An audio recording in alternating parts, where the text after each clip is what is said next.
Oftentimes, life is demanding, stressful, and just won't stop.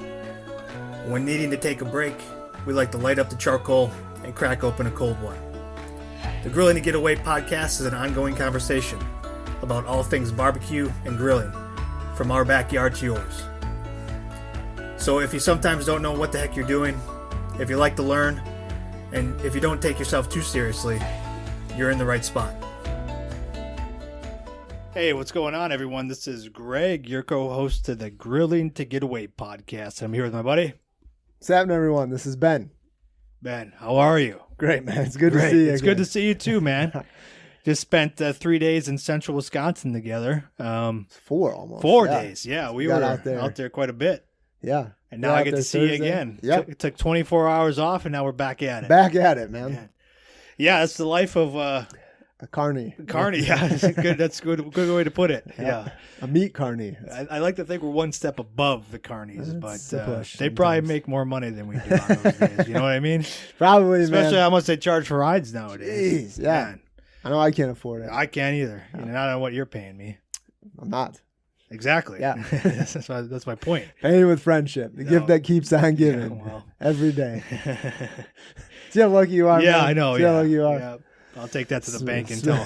Spoil, yeah. I'll try and pay my bills with that. Hey, my buddy Ben said he's paying me with friendship. Use that as collateral. What's the ratio to that to U.S. dollars? It's collateral that you can't find a loan to value on. What's that quote from The Office? You know, what's the value of a shroot buck? I'll give you 5 Stanley nickels. 1,000 Stanley nickels. Never to talk to me again. It's the same as leprechauns and unicorns. Yeah. Oh, that's a good old Office reference there. Way to go. Yep. Well, man, we just came back from Cranberry Fest in beautiful Warrens, Wisconsin. We got to be up there for 4 days, but 3 days of the festival. This was our first time up there. So what were your initial impressions, man? Man, it was like fall up there. It was. The foliage. The foliage is beautiful. Was beautiful. Yeah, we had a chance to drive around a little bit. Yeah, because we have just north of there in Marshfield, Wisconsin, beautiful, is Hewitt Meats. Yeah. And they carry our products, and they needed some more. So we went, and after we set up our booth at Warren's, we went and drove. It's about an hour away. Drove a little bit to go drop off a bunch of stuff for them for the holidays so they gear up there. Because they have a store in Marshfield there, but then they have another store in Tomahawk, Wisconsin. They've been crushing our products up that way. So we had to go make a delivery. Yeah, so we got to drive around that area, which, like you said, we generally don't get to spend a lot of time up there. Mm-hmm. You know, we don't have a reason. Yeah. We're not up there too often and stuff. Right. So that was beautiful, man. Mm-hmm. Yeah, no, it was like here where we are, like the colors are changing just a little bit. Slightly. But up there, man, the leaves were changing. It was beautiful fall weather for the most part. A little bit of rain. Yeah, we got a little wet. Got rained out on Sunday afternoon. Ended it early, which is good. It's a first, I think, for us. I think for us, yeah. First time they called it. Yeah. At least at an event we've been at. Yeah. Because of the rain. Our booth was soaked, and some of the boxes got a little wet, so we had to pack up real quick and get out of there. We got out, though. Yeah. Got out of there, got home, and got all dried off. So we got home a couple hours early because they called it. But no, we had a chance to talk to a lot of people. Like, it was huge, like thousands and thousands of people coming up, talking barbecue, buying gifts, talking cranberries. What were some of your biggest takeaways there? Man, so we didn't talk burgers quite as much, and you and I discussed this real quick, but honestly, man, like the biggest conversations seem to be around pork. So a lot of ribs, pork shoulders, pork butts, and then briskets. Okay. Yep. So those seem to be the top conversations, man.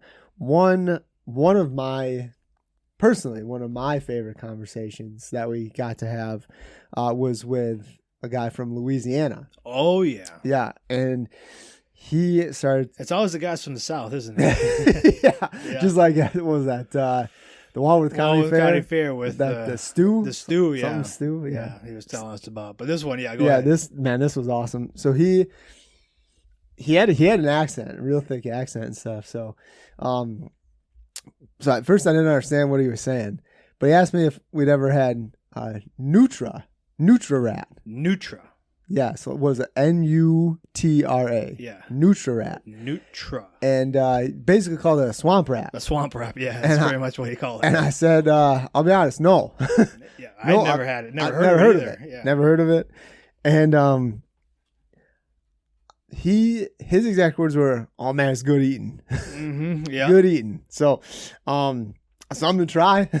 Not sure if we can get him up here. Yeah, I mean, he said it's pretty much an invasive species down there because they eat all the vegetation. So he said it's similar to like a rabbit. Right. Yeah. It cooks like one. As far as like it tastes and cook. Yeah. But like, I guess these things are like just multiplying like crazy down there. So it's a swamp rat. It's a swamp rat. So yeah, so they're eating all the vegetation in the swamps and stuff, and people are going there, trying to get them out of there. But then you can eat them too, because I mean, really, what they do is they just eat vegetation. So sure, nice, clean. Yeah. Yes.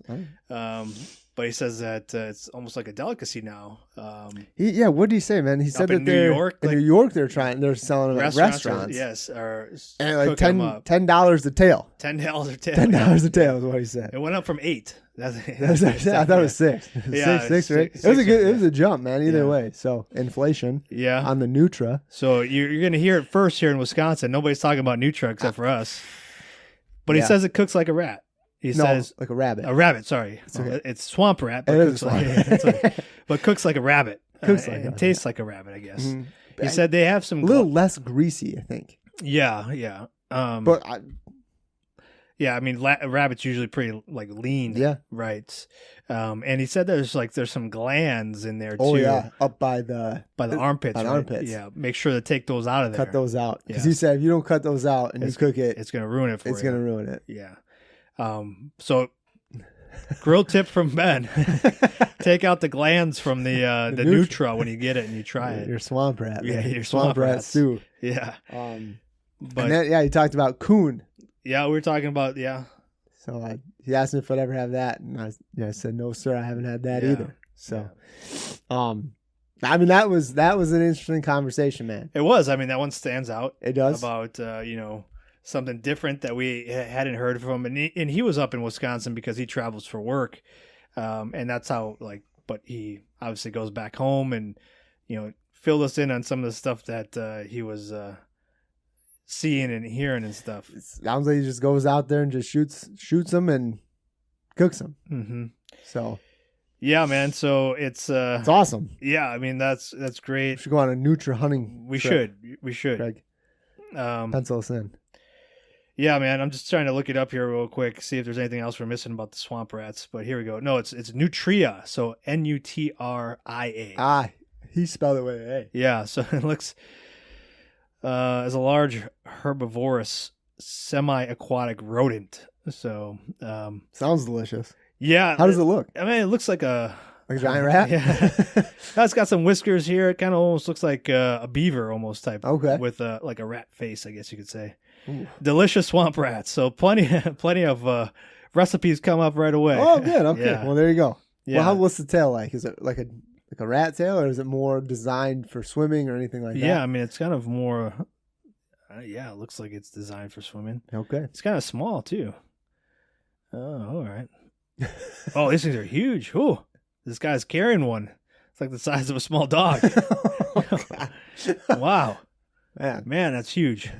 I did not expect that. Oh, like you said, man, good eating. But yeah, I guess it says here they wreak havoc on their, the ecosystem down there. So that's why people are hunting them and getting them out of there. Okay. Well, there you have it. Okay. Nutria. Yeah, Nutria rat. The beaver rat. Yeah, there you go. So also known as a beaver rat, swamp rat, swamp beaver. So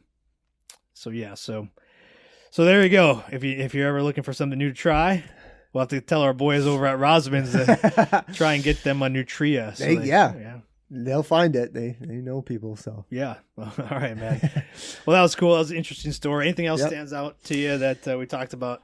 Let's see. Other conversations you're talking about? Yeah, I mean, anything that stood out to you about people coming up to us and talking about it? I mean, a lot of people were there buying gifts for other people. So we got to talk to people who, had bought their significant other a a smoker recently. Yeah, there are a lot of those. Yeah, man. a lot of Pit people, Boss up in that way. Pit Boss was heavy. Yeah, a lot of I didn't hear a lot of Traegers. I didn't hear a lot of Webers.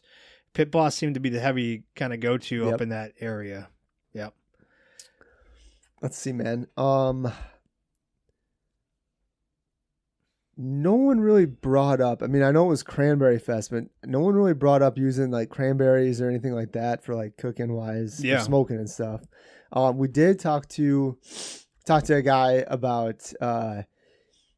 He was talking to us about ribs, and he mentioned using like a cherry jelly. Oh yeah, remember him? Oh yeah, instead of like a hot sauce, or instead of like a barbecue sauce. Yeah, he was putting that on the outside. Like at the end. At the end, so he was rubbing it down. Was it a pork shoulder? Was it pork? It was pork. Yeah. But I thought it was ribs. Okay. I thought he was saying on his ribs, but I mean, you could definitely do it on a pork shoulder too. Yeah, he was saying he'd take like jelly. Yeah, and like cherry jelly, and rub it down on the outside. But like, and then he said it was like towards the end. I don't even think he was putting on there for like a half hour. It was I mean, with that, I think it was kind of a finishing type of thing, right? And he says that the bark or the crust that you get from that was just amazing. Yeah.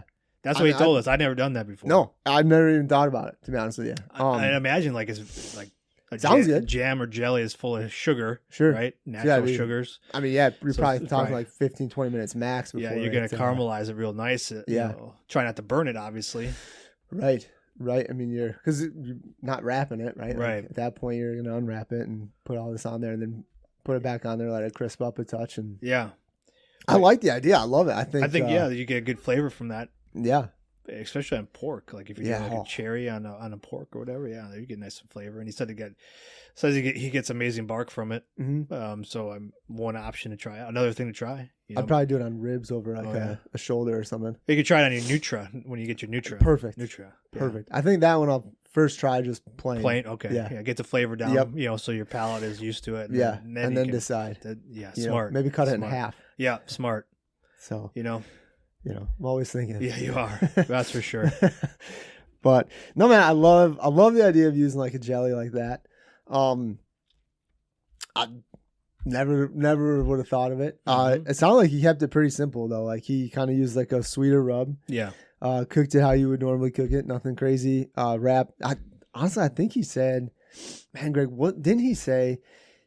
After he cooks it for like 25 minutes. To a half hour max, and then wraps them and just lets it go for like 3 hours, and then he'll pull them, and then that's when he puts the jelly on. Yeah. And then another like 15 minutes. Yeah, he almost reverse sears his ribs, I think it was, where he gets it hot and fast right away, sears in the flavor, so to speak. Right. And then he wraps it, and then then he does it for a few more hours, and then takes it out, and then rubs it down again with the jelly or the jam or whatever he's using. Interesting, technique, way to go about it. Yeah. He seemed like it turns out well for him. Yeah. I didn't sound like it was his first time trying it either. It sounded like that was his go-to way. That was his go-to way to go to ribs, to ribs and stuff. So, it was awesome, man. Yeah, I feel like this event we did have some cool conversations with people. I talked to some people who swore by like blackberry sauce, like on their pork and their ribs and stuff like that. Oh, really? Yeah. I had a couple conversations about, hey, do you guys got any blackberry, barbecue sauce? It's like, no, we don't have any of that flavor. He's like, oh, it's so good. You guys should get some of that. Like, it's my go-to for just about everything. It's really good on pork. I was like, yeah, I guess I could see that. Sure.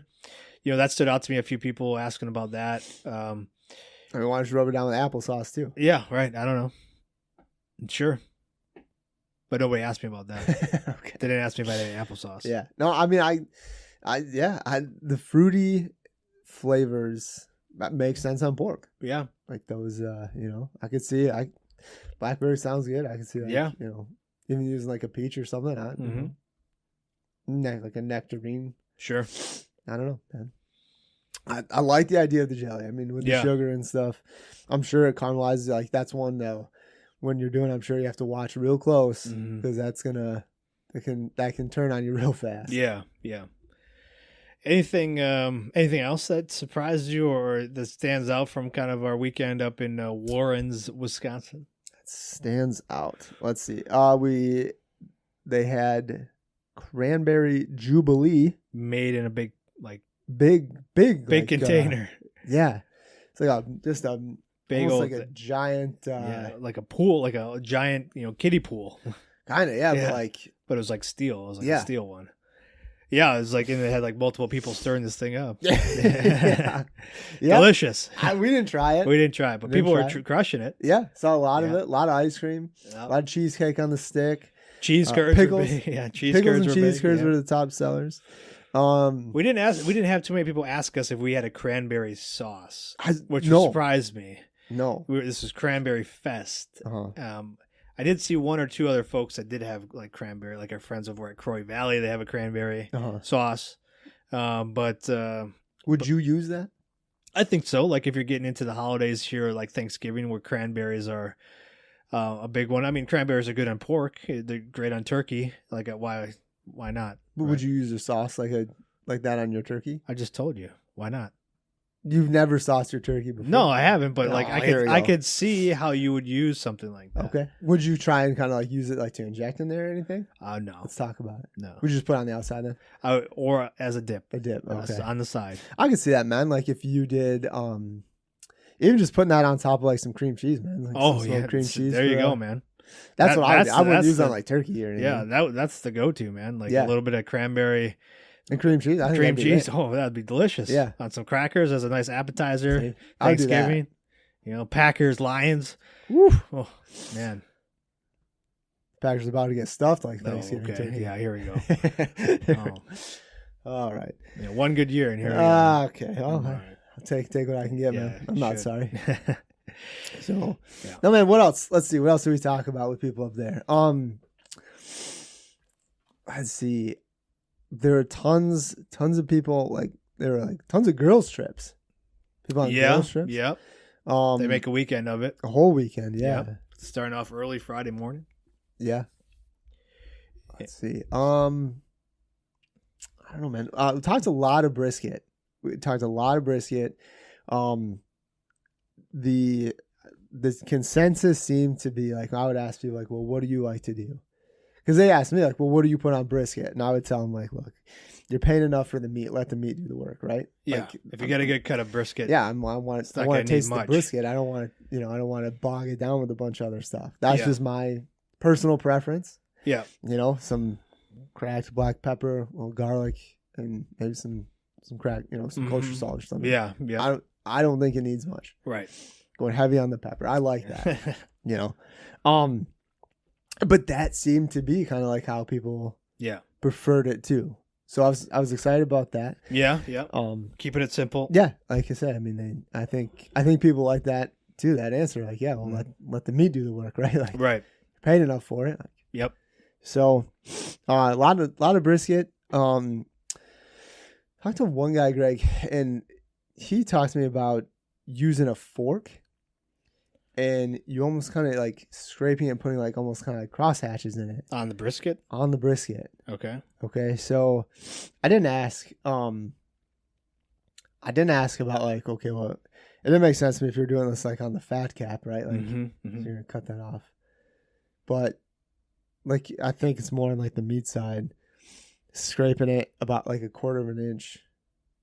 So it just puts like more of a kind of a crust and like a bark on there for you. Okay. Which makes sense. I can see that. If you score it a little bit, like a little bit. You score pork quite a bit, like. But those are like big, more like cross hatches, not like with a. He was saying like with a fork. Yeah, I don't know. Maybe it tenderizes it a little bit too. Maybe. I don't know. So he just scrapes it across, makes like cross hatches with the fork. I guess, yeah. Yep. Okay. So I think it kind of just allowed it to get your rub down in there a little bit. Yeah, it could be. Stick a little bit more. I don't know. So. Interesting. That's the first time I heard that. Right. That's kind of what I said too. I was like, okay, well, that's cool. Yeah. I could see it seems to go well for him, I guess. Sure. Right? Go for it. Yeah. Oh my. Yeah, but, I mean, when people come up and share stuff like that with us, typically it must work out because otherwise they wouldn't share it, right? Well, I guess. Yeah. I don't know. Like you're not going to go up and talk to somebody about, something that didn't work for you, right? Or you didn't like doing. So I always think about that when people come and tell us stuff. Well, if this guy does it, or this gal does it, and they wouldn't be sharing it with me if it didn't turn out well for them. Yeah. So it's always worth a try. So maybe next time we do a brisket, I'll score it like that and see what happens. I think it's worth trying. Sure. I'd try. Give it a go. Mm-hmm. Let's see, man. Had a lot of women come up and say, like, "Oh, I bought my husband the, like you said, this," and like a lot of them were like, "But he doesn't know how to use it, so I do it." A little bit. There's a learning curve to it. So yeah, it was awesome though. Like, a lot of women are out there doing it. So we usually ask, "Hey, are you looking for yourself or somebody else?" Yep. And a lot of women like, for myself, I do a lot of the cooking, especially on the grill and in the smoker and stuff. So that was awesome to hear. Mm-hmm. It's not just a man thing. It's, anybody could do it. Yeah, we don't care. Yeah, we love it. Again, we had people calling over their kids, like our kid's the flavor guy, the flavor person in the house. So he's always telling us what, we should get and what we should buy. So that's always cool. Yeah. Yeah. There was the one family that, the kid wasn't there. But they had said, we bought a smoker a year ago, and I don't remember if it was their son or their daughter. Either way, they were like, but they took it over. Yeah. Like, we don't ever cook on it. They cook on it all the time. Like, it's like we can't even touch it anymore. It's like it's theirs. Yep. So, awesome. Definitely, it brings families together. You know what I mean? So, I do, man. Cooking for everybody. Yeah, a lot of people... Parents buying smokers for their kids, and then the kids just cooking meals all the time. So that's awesome. Yeah. Man. Anything else that stands out to you from the weekend? Let's see. Anything else that stands out? We did have one guy come up and drink the sauce. Oh yeah, that was a first. We should have videotaped that and be like, "It's so good, you can drink it straight." Well, yeah, he asked if we had samples, and I mentioned, we do. We have the pretzels. Because he was like, what am I supposed to do with this? Drink it? And so we have the pretzels. And then you said, well, if you drink it, you got to buy it. And he reached over, and he grabbed Sticky Fire, so our hot and spicy, spicy barbecue sauce. And so we like to joke a lot with people that come up to us. Sometimes they don't get the joke. Yeah. I blame you for this. Yeah, well, sometimes they don't get the joke, and so this guy took a sip. Yeah, that was the first, and then he walked away. And he goes, I see you got the pretzels there." And it's like, yeah, we just told you that. And then he left, and he took it with him. Took it with him, and gotta savor it. But he did not buy. I think he was too embarrassed. He just kept walking. I don't even think he was embarrassed. I think he just kind of was like, he was okay with it, and took ownership and just said, okay. Sauce is good enough, you can drink it. Yep. That's the new slogan. Yeah. Yeah, that was definitely an interesting interaction. Even the our friends at the next booth over were kind of looking, did he just drink that? Yeah, I think he just he took your sauce, man. He just took your sauce. Oh, yeah, he was drinking it. Yeah, we know. Yeah, we saw. We kind of told him he had to. So, yeah. Good, man. Well, it was a good time up there. A lot of good conversations. I'm hoping we'll be back next year. So it's a great time if you ever get up that way to Warrens, Wisconsin. They'll do it again next year. This was their 50th anniversary, so next year's 51. A lot of people make a trip up there. A lot of people. So yeah, great to talk to people. Great to share our brand and our products. We always love talking barbecue and stuff. But do you have anything planned this week that you're going to try out on the grill or the smoker, Ben? And I don't have anything planned yet, Greg. Okay. I got to go over to Kyle's Sweet Corn and see if they have any left. Oh yeah. Try and get a bunch for the end of season. End of the season, smoke a bunch up and then, cut it off the cob and get it in the bags and in the freezer. So we've got some throughout the winter and stuff. But nobody, I don't have anything specific planned. I know we've talked a little bit about a brisket. Mm-hmm. We've got kind of those smaller ones. I mean, I think I've got one that's like I don't know, 2-3 pounds. Like real small. So, I go back and forth on that. Like, well, do I really want to cook that right now? We've got one that's a little bit bigger, probably closer to 6-ish pounds. I'd say maybe, maybe. So there's that. I do have a couple of big. For some reason I bought. It was on sale a a while back, but it was like a 2-pack of pork shoulders. Nice. So I don't want to cook both of them at the same time because that's a lot. That's a lot. It's a lot of meat. But I might unthaw both of them. I don't know. I don't know what I'm going to do, man. I'm not sure how I'm going to tackle that one yet. Right. But well, keep us in the loop on how you figure that out. I was kind of thinking about that the other day. Like, I could go for some pulled pork. You know, we talked about it a lot this weekend. Yeah. A lot and a lot of different things, obviously, you can do with it. So we'll see, though. Okay. We'll see. I don't have anything. Chili sounds great, too. We just talked about that. Great time for chili. What about you, though, man? Anything like that you dug through the freezer and you're like, oh, I found you. Here you are. Well, I mean, I was thinking about the pulled pork as well. I got one in the freezer. Yep. And our friends at Rustic Oak here in Wisconsin, veteran owned. They make an awesome old-fashioned syrup mix, and I purchased some from them. Their OG, their original mix. They have like 7 or 8 different flavors of old-fashioned mixes. That he does it all by hand, which is amazing. And they taste great. I was thinking about doing that because it has a citrusy, like orange flavor to it. I was thinking about using that somehow with the pulled pork. Did you like spritz it, or what would you? I don't know yet. I was going to think about how to do that. Spritz it, maybe rub it down. Or something? Yeah, maybe rub it down a little bit first as a binder because it does have that nice flavor, but it's a little thicker. It's concentrated, so I'd probably like rub it, dilute it a little bit. Okay. So I'm thinking about that, but then also I've been seeing a lot of these beer cheese dips going around. Okay. On the smoker. Yeah. Actually, I created a recipe that I'm going to be sharing on the newsletter this week. week. You created a recipe? Yes, I got one. It's going to be a sweet heat beer cheese dip. So I'm going to smoke it and create it, and then I'm going to post it out there, and we'll be doing that one this week. That's going to be out on this Thursday. This Thursday, coming up when this podcast drops, we also send out our newsletter to the people who subscribe to our newsletter at burnpitbbq.com, where we send out recipes and tips each week. This will be a new recipe. Great for tailgating. Great for any parties you got coming up this fall. Great for a Tuesday, man. Great for a Tuesday, a rainy Tuesday. Yeah. So no, it's going to be a smoked beer cheese dip. I like it. Or you can use pretzels or whatever you want to use to dip and scoop, but whatever dippers you like. But yeah, it's going to be a nice, easy one, flavorful. Do it on a smoker. Crowd pleaser for whatever tailgate you do or whatever parties you're doing as an appetizer. Yeah. So I'm going to do that one. All right, man. Well, I look forward to it. Have you, and you just created this? I did, this morning. In your head or what? Did you get it written out? Yeah, I got it written down. Good, attaboy. Yep. Man, way to go. So I've been seeing a few of them floating around there. Have you? Okay. So I was like, well, this is pretty simple. I could probably make my own spin on this and then share it with my friends. So that's what I'm going to do. And you know what? My phone must be listening because I saw a bunch of cranberry recipes come up after the fair, and one of them was a sausage cranberry kind of recipe. Didn't we get that once? I feel like we've gotten sausage with cranberries in it. That's what it was. But this was just a regular kind of Italian sausage cooked in cranberries. So like the cranberries cooked down, the sausage cooked with it. You have almost like a roux. Or not a roux, but you got a nice little kind of braising effect going on. Yeah, okay. So then, you can use the cranberries, you can eat them together. Okay. But it's almost like an Italian dish, I'd say. Sure.